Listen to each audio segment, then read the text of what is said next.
let's talk about the New York Times and critical thinking. This is quite an amazing article. I honestly am surprised at...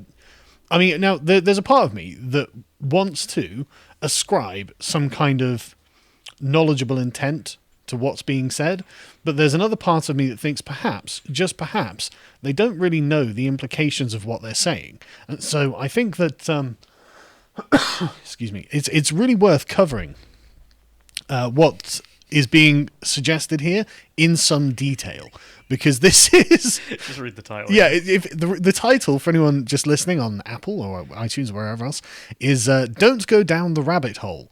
Critical Thinking as We're Taught to Do It Isn't Helping in the Fight Against Misinformation by Charlie Warzel. I mean, that's mad, isn't it? Thinking about things is bad. Yes. And what this is essentially a handbook for online fact-checking, which I think... which involves no critical thinking. Okay. Which it explicitly tries to resist the idea of critical thinking, because you might go down a rabbit hole and learn something that is outside of the pre-approved narrative. And so it's like, right, okay. Essentially what this is a method for resisting paradigm shifts. Because in any kind of intellectual endeavour, you have a way of thinking about things upon which the endeavour is performed. And that is going to be an imperfect method. And so any imperfections will reveal themselves over many numerous iterations in a sort of Bayesian fashion. And eventually you'll have enough people on the outside of the paradigm to say there are things about this paradigm that need changing. And in fact, we have a new paradigm that not only incorporates the old one, but also this new information that isn't being considered. And this is a handbook of saying, well, look, what you can do is just never get to the point of encountering new information that challenge the dominant paradigm. And maybe you should do that. It's like the handbook for being an intellectual serf is what this is, right? So this references several academics. One of them is a Michael Caulfield, who apparently has an odd request. Stop overthinking what you see online. He's a digital literacy expert at Washington State University, Vancouver, which is an interesting title because I am also a digital literacy expert. I've been on the internet for many, many years, and I'm literate in using the internet, and therefore I'm an expert at it. You are too. In fact, almost everyone who has been born after the year 2000 is probably innately a digital literacy expert. So it's good that Mr. Caulfield has taken it upon himself to explain to us what we already know. He says, we're taught that... He says that at this very moment, more people are fighting for the opportunity to lie to you than perhaps at any other point in human history. As if fake news is new, which is not. Right? But the presupposition is anything outside of the ordained narrative is a lie, is someone trying to misinform you. He says, we're taught that in order to protect ourselves from bad information, we need to deeply engage with the stuff that washes up in front of us. You'll get imperfect information and then use reasoning to fix that somehow, but in reality, that strategy can completely backfire. And as the New York Times say, in other words, resist the lure of rabbit holes in part by reimagining media literacy for the internet hellscape we occupy. Stay blue-pilled and know only the official narrative on any subject. That's what's being told to us. Would the people in power ever lie to you? Would they ever mislead you? Of course they wouldn't. Of course they wouldn't. As they say, it's often counterproductive to engage directly with content from an unknown source, and people can be led astray by false information.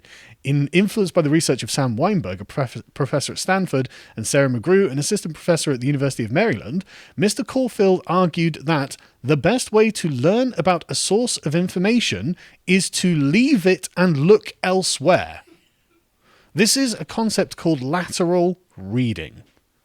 What do you make of that, Callum? The best way to learn about something is to not look at it. Yep. But instead hear what we have to say about it. Yep. I mean, that's the... As anyone who operates online, that's the worst thing possible you can do. Yep. I mean, endlessly hear about what people say about another person. Yep. As if that's ever going to be accurate. Yep. It's the worst possible way of learning about something. Lateral reading. It's an amazing term for received information as well. It is, because you are depending on an authority source that you are trusting as being an authority on the information that they are giving to you. which means that you have to know that that person is not only competent, but also doesn't have a malicious intent to try and deceive you or mislead you or anything like this. But literally, do not become knowledgeable on a subject. Allow someone who claims to be knowledgeable on it to tell you what they want you to know. That's amazing, isn't it? Because, like, how do you know that person's knowledgeable? If you haven't read the subject yourself, how do you know they know what they're talking about? They could be making anything up, could they not? Which they do. Well, they've got the official credentials, haven't they? Well, exactly. It's all an appeal to authority. But the great thing about this is, like, the whole thing is couched in the idea that you can't trust your own understanding of something. Like, surely me reading the thing would give me the best knowledge of what the thing is, except no. And this comes to a problem of perception. So there's quite a long running discussion in philosophy about how we know what we know, and this is all informed by the paradigm in which we're in, and so the things that we perceive are informed by our preconceived ideas of the intellectual landscape we're already in. So, I mean, there's an example of in Western thought, in Western science, the fact that the heavens move was actually sort of prohibited ideologically by the church and by the worldview presented by the Bible. So the idea is that the earth is the center of the universe and the heavens are static, which actually isn't found in, like, Chinese astronomy, because they didn't have that particular view. And so they, many centuries before the West, realized by just looking at certain phenomena that actually the heavens are moving. And because it wasn't, like, verboten for them to say it, they just incorporated it into their worldview of the universe. And it took Western scientists, or proto-scientists, centuries to actually come to the conclusion, actually, God, the heavens are moving. And then I think it was Galileo who pointed this out, and obviously he was then persecuted for being a heretic. And it was like, okay, well, this is a really great example of how perception of the world is directly informed by your own paradigm and can hold back scientific advancement just because you're not allowed to look in certain areas. So you just don't look. You just don't think to look. I mean, the Catholic Church is a perfect example of that, talking about it. The fact that the Bibles all used to be in Latin, and then the idea they should be in the native tongue so the native people could read it was verboten. And as soon as they did, they realised that the priests were lying to them about things. Yeah, don't learn Latin. Let us tell you what to think. Anyway, yeah, so for instance, imagine you were to visit Stormfront, a white supremacist messaging board. As you do. I mean, do people know about this place? Is it just something that's just in the common cultural zeitgeist? Yeah, I went to the BBC, and then I went to the Telegraph, then I went to Stormfront. I mean, is that... And then the Guardian. Yeah, and then the Guardian. Natural progression. Yeah, exactly. Yeah, other way around, really. Guardian, then Stormfront. But that's the thing. Like, you're promoting now this white supremacist website. I mean, I've never even seen. But there's a device. Okay, let's say I want to go to Stormfront and read what the neo-Nazis have to actually say. Even though you may see through the horrible rhetoric, at the end of the day, you give that place many minutes of your time. Even with good intentions, you run the risk of misunderstanding something. Because Stormfront users are way better at propaganda than you, you won't get less racist by reading Stormfront critically, but you might be overloaded by information and overwhelmed. So the idea that, I mean, you run the risk of misunderstanding something. That's a risk you run at all times, in all places, whenever you are attempting to understand anything. So the only way to avoid the risk of misunderstanding something is to avoid attempts at understanding anything. As in, just, again, receive the information from the approved sources, and you will have no problem understanding anything, because you won't be. You'll just be given just bullet point updates in sort of the NPC script, and this is a way of trying to get people to commit to that. I just love some of the points, though. If you're giving them minutes of your time, as if that's bad. Yeah. Like, if I want to read socialist literature... I mean, that's probably a problem, yeah. Yeah, but the idea that even reading it, even giving it the time of day, is evil in and of itself. Like, you're agreeing with the neo-Nazis here. Well, without engagement with you by the verboten text, how else could they do it? I mean, you'll never run the risk of misunderstanding if you never try to understand. I suppose so. Checkmate. That's literally what he's saying, though. The goal of disinformation is to capture attention, and critical thinking is deep attention. People learn to think critically by focusing on something and contemplating it deeply, to follow the information's logic and the inconsistencies. And this is what he's saying here, or what they're saying here. People learn to think critically by focusing on something and contemplating it deeply, to follow the information's logic and the inconsistencies. We could really just describe that as understanding. That's what it's to understand something. And so the goal of disinformation is understanding. It's interesting, isn't it? It's a weird way of putting it. It's what they're teasing out for us, from their view, that the human mindset is a liability in attention the human mindset is a liability in an attention economy. Your view of the world is a liability. Is limited by me being a human. How else am I meant to interact with information? Yeah, the natural human mindset is a liability in an attention economy. As in, there's a perfect narrative that serves power in this regard, and disinformation might cause understanding, and that's a liability. So you need to train yourself out of it. It allows grifters, conspiracy theorists, trolls, and savvy attention hijackers to take advantage of us and steal our focus. Whenever you give your attention to a bad actor, you allow them to steal your attention from better treatments of an issue and give them the opportunity to warp your perspective. Jesus. Your mind may be changed by information that allows you to have a better understanding of what you're being told. But I mean, even if I want to take him charitably there, he's saying sort of, you're human, you're subject to clickbait or propaganda-style things instead of long explanations. Well, okay, sure. But what if I actually just want to look at it? Like, surely that's up to me. But you risk polluting your own thought process with disinformation. That's kind of the point. Yeah. That's kind of the point. That's what intellectual growth is, yeah. This is very much end of history thinking here. As in, there will be, and what this kind of is like the you know how we were talking about all of the narratives are harmonizing into one, right? And it's the kind of grand establishment mega narrative, right? I mean, it's the narrative to contain all other narratives, and what it says at its most simple is anything we didn't say is wrong. Right? And so if it comes from us, it's right. It's approved. You can believe it. You can trust it because it's authority. And we said it's correct. And anything we didn't say is an opportunity to warp your perspective, is a way of disinformation, helping you understand the subject. You don't want to understand the subject. You want to be correct. And being correct is now a matter of power. It's not a matter of understanding. And what this is the essence of totalitarianism. Everything we didn't say is wrong is the view of totalitarianism. One way to combat this dynamic is to change how we teach media literacy. Internet users need to learn that our attention is a scarce commodity to be spent wisely. Which is weird, because it sounds to me like they're saying, become someone who is unable to commit time to deep research and study. I mean, why would I want that? In 2016, Mr. Caulfield met Mr. Weinberg, who suggested modelling the process after the way professional fact-checkers assess information. Mr. Caulfield refined the practice into 4 simple principles. These are called SIFT. Isn't that a nice acronym? Sift through that information, right? So the first one is stop. The second one is investigate the source, which means interrogate the source for political bias. The third one is find better coverage, which means find coverage that harmonizes with the mega-narrative. And the fourth one is trace claims, quotes, and media to the original context, which is what we've just been advised against doing. We aren't supposed to read the original sources because that might corrupt us or steal our attention, I thought.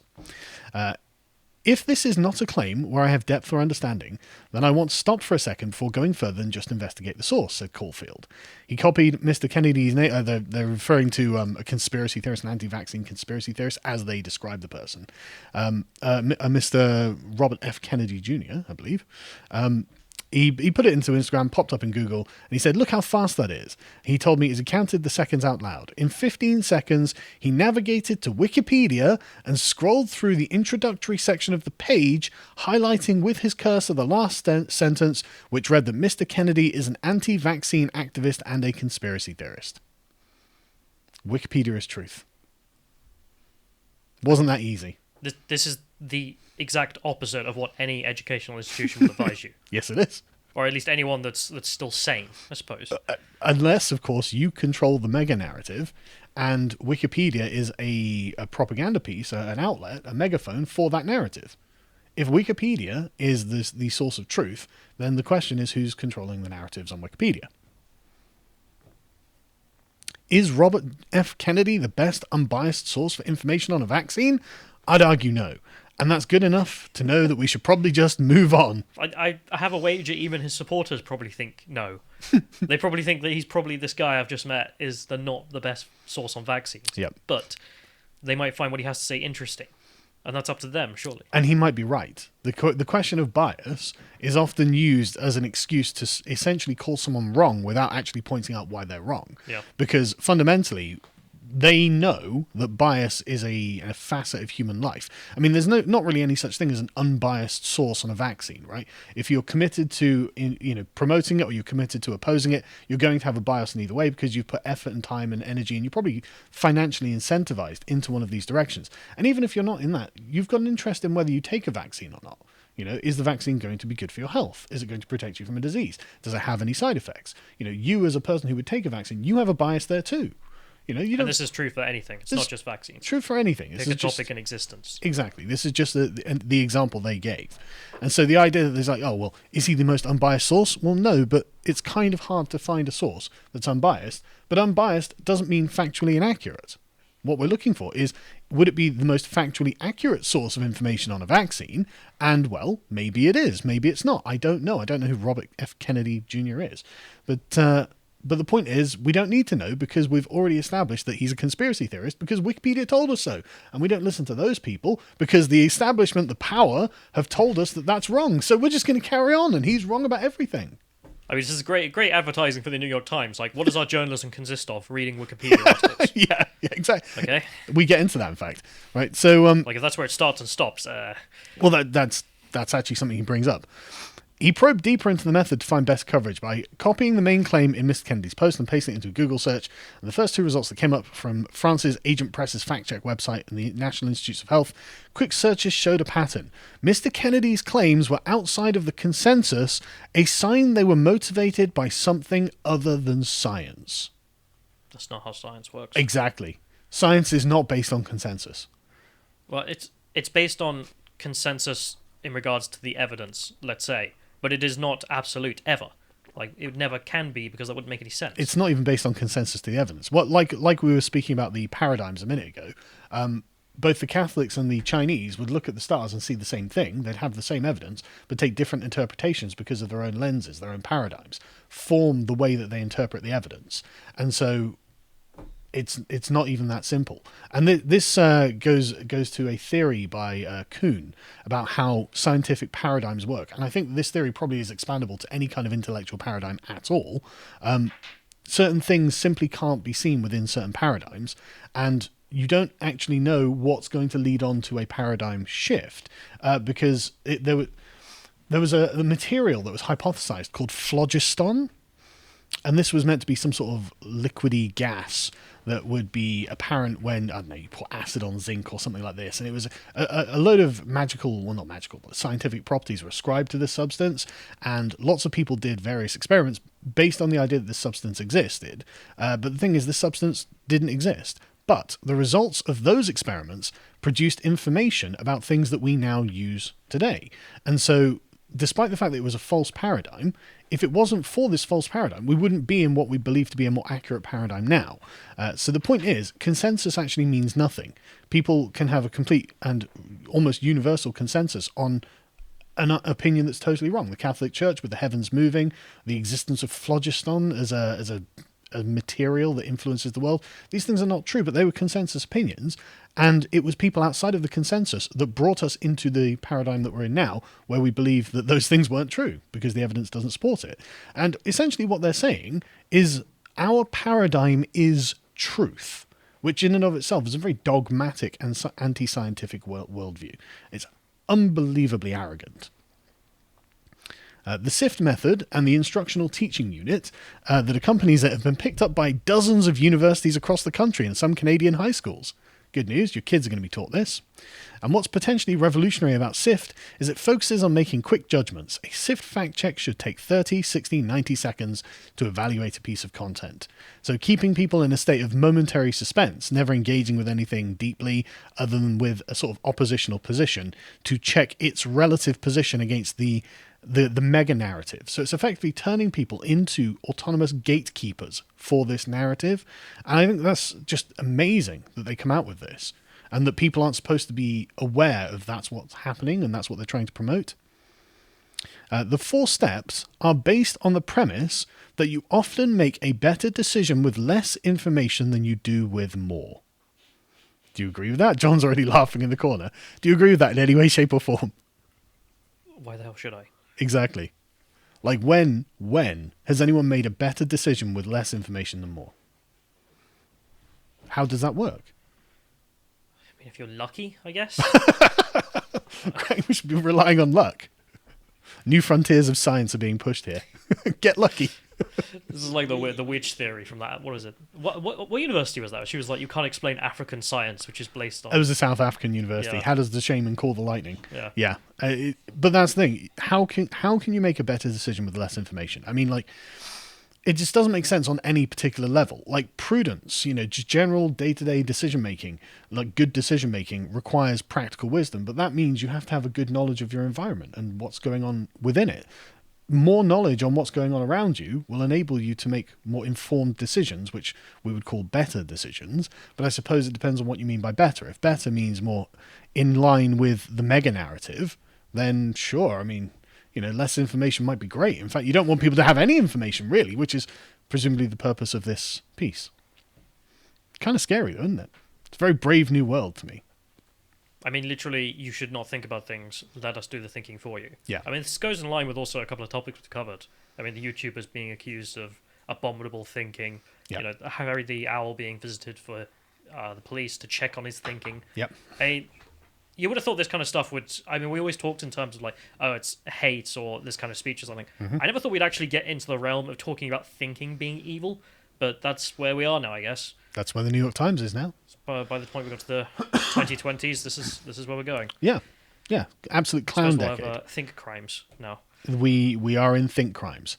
Spending 15 minutes to determine a single fact in order to decipher a tweet or piece of news coming from a source you've never seen before will often leave you more confused than you were before.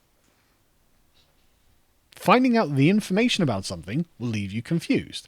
And so we, the world controllers, will just hand down the information you need. We'll take away those inconvenient books that had concepts in that will just leave you confused, and we will hand you down the narrative that you need. No more thinking required. This actually reminds me of the NPC meme, because I don't know if you've seen the videos, like when they read something that they don't understand. See the little wheel turning? Yeah. And they leave you confused. That's what that is? That's what that is. Before you click and realise they're telling you something is a lie. It's like they're talking to Grandpa or something. Don't tell Grandpa about the internet because it'll just be confusing to him because it's outside of his world and he doesn't understand it.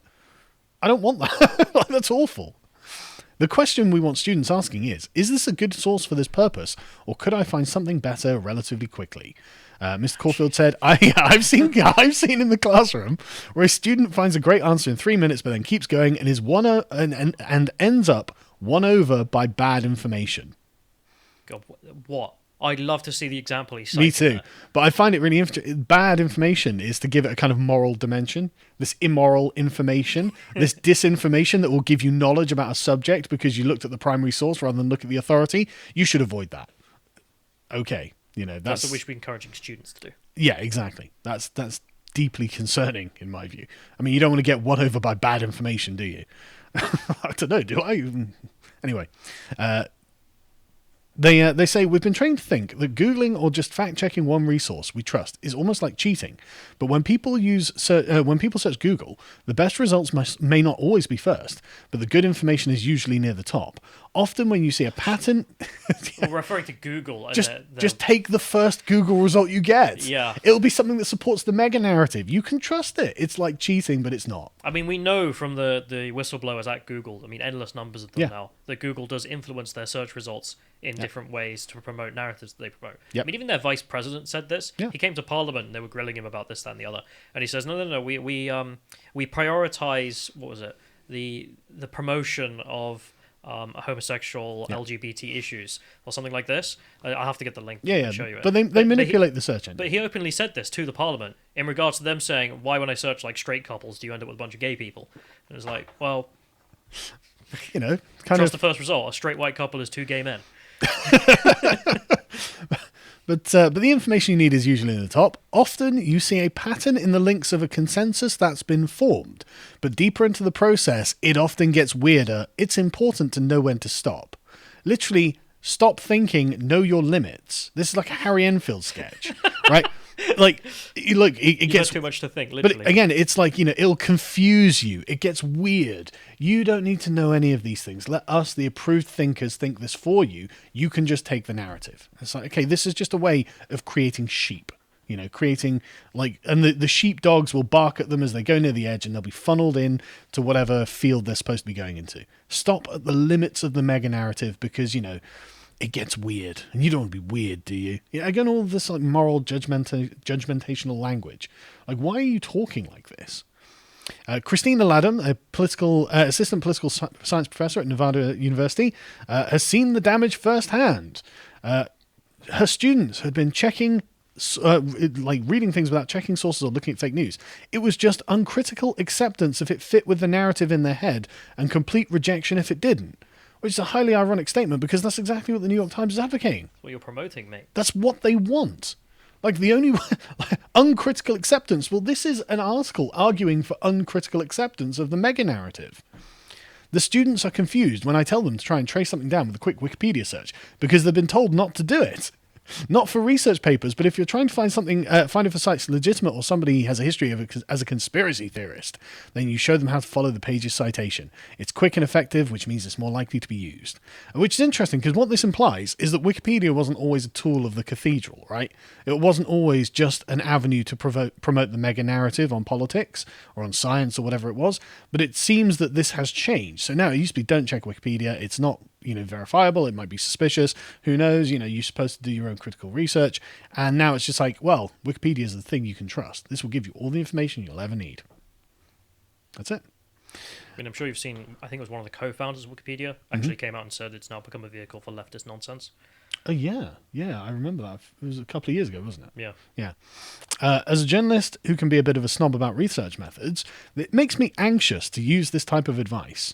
Use Wikipedia for quick guidance. Spend less time torturing yourself with complex primary sources. Hang on. Like for a child. Yeah, exactly.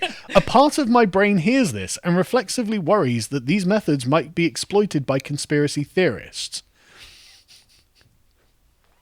I mean, my brain hears this and thinks it might be exploited by tyrants and people who are, actual totalitarians who want control of everything that you think, like the New York Times. But it seems like snobs like me have it backwards, which, I mean, this is a genuinely incredible commitment to submission to authority on display here. Think about YouTube conspiracy theorists or many QAnon or anti-vaccine influencers. I mean, I don't spend a lot of time worrying about YouTube conspiracy theorists. But their tactic is to flatter viewers while overloading them with 3-hour videos laced with debunked claims and pseudoscience, as well as legitimate information. The internet offers the illusion of explanatory depth. Until 20 seconds ago, you'd never thought about, say, race and IQ, but now suddenly somebody is treating you like an expert. It's flattering your intellect so you engage. You don't really stand a chance, right? The core message here is you're not worthy. You don't stand a chance. You are not worthy. This is beyond you. You're actually incompetent. Just do as you're told by the power, right? But the thing is, I don't see how explaining something in detail is treating someone like an expert. If anything, I would say that's the opposite of treating someone like an expert. Because if you're an expert in something, you use shorthand to refer to something, right? So I might say, the Kuhnian relative hypothesis on paradigm shifts means blah, blah, blah, blah. And you'd be like, well, what the hell is that, right? And so I have to explain, the paradigm informs the way that you view things. And so you actually have trouble viewing a foreign paradigm from which, and so I've got to explain it because you're not experts, right? You don't know what that is unless you are an expert in that thing. And so someone taking like 3 hours to lay out a position to you is what you do to amateurs. So again, it's just not true. Anyway, what he described as a kind of informational hubris that that is quite difficult to fight. But what SIFT and Mr. Caulfield's lessons seem to do is flatter their students in a different way by reminding us our attention is precious. So manipulating students. They're manipulating them. Well, we're going to have to manipulate them too. So the goal of SIFT isn't to be an arbiter of truth, but to instill a reflex that asks if something is worth someone's time and attention, and to turn away if not, because the method is less interested in political judgments, and students across the political spectrum are more likely to embrace it. By the end of the 2-week course, the students are better at finding primary sources for research papers, and in discussion, they're less likely to fall back on motivated reasoning, which is amazing because all of this is motivated reasoning to protect the mega narrative. We have reached the end of history. This is the truth. Right now, we are taking the scarcest, most valuable resource we have, our attention. We're trying to use it to repair a horribly broken information ecosystem. We're throwing good money after bad. So we've arrived at like the end of history, right? The truth will always come from one place, and that place happens to be Wikipedia. And you don't need to spend any of your time doing anything else other than consulting that. This is kind of reminiscent of a piece that was published on Everyday Feminism like 5 years ago now. Now, this isn't like this used to be the sort of source we'd make videos on and just laugh at on the internet, but this has become sort of mainstream. 3 reasons that it's irrational to demand rationalism in social justice activism. What a condemnation of social justice. Yes. Well, that's the point. Like, what a condemnation of... Sorry. What a condemnation of the New York Times it is to promote Wikipedia as an oracle of truth. Like, well, it's the same sort of principle. And I mean, I'm not going to go through this, but like, this is just hilarious, right? So, and I love some of the quotes here. Right, the scenario is always the same. I say we should abolish prisons, police, and the American settler state. Someone tells me I'm irrational. I say we need decolonization of land, and someone tells me I'm not being realistic. Well, I mean, they're right. Yeah, they're right. I just to tell you. And so the criticisms, why it's irrational to say that you should be rational, is that being rational has no inherent value. Disagree. For many different reasons. I mean, if something like inherent value is an empty concept, because all value is subjective. So you can't have something that's inherently valuable because you need an agent who desires it to imbue it with value. So there's no point saying that something has no inherent value, because by that logic, I mean, everyday feminism has no inherent value. So that's a silly thing. The next one is rationalism is a tool made to hurt us. Who's us? I mean, who thinks that? And then the third point is we are enough without rationalism, which is the opinion of the beasts, I think. They also agree that they are enough without rationalism. If they don't need rational thought, then what actually separates you from an animal? I mean, literally, it was the fact that you were irrational that separated, in Aristotle's view, man from the rest of the animal kingdom. So what is it in their point of view that separates them? The answer is they don't know. But the point is, this kind of anti-critical, anti-rational worldview seems to be seeping into mainstream discourse in a major way. Like the everyday feminism one is just, here's the lunatic fringe, and they've been, banging this drum for years. But now the New York Times is literally saying, well, don't go down the rabbit, don't engage in critical thinking. You might learn things of which we don't approve, and that might change your mind on stuff. And you don't want your mind changed, do you? And it's like, okay, well, I mean, if you're telling me a lie, then yeah, I do. I want to know what the truth is. But anyway, that took longer than I expected, but it was just gold. Absolute gold. Yeah, it's pretty fucking... I'm finding it hard not to swear at such things. It's just ridiculous, isn't it? Yeah, like, don't think, also, by the way, rationalism is now the enemy. Okay, leftists, like, I just... Not my position. Like, this is...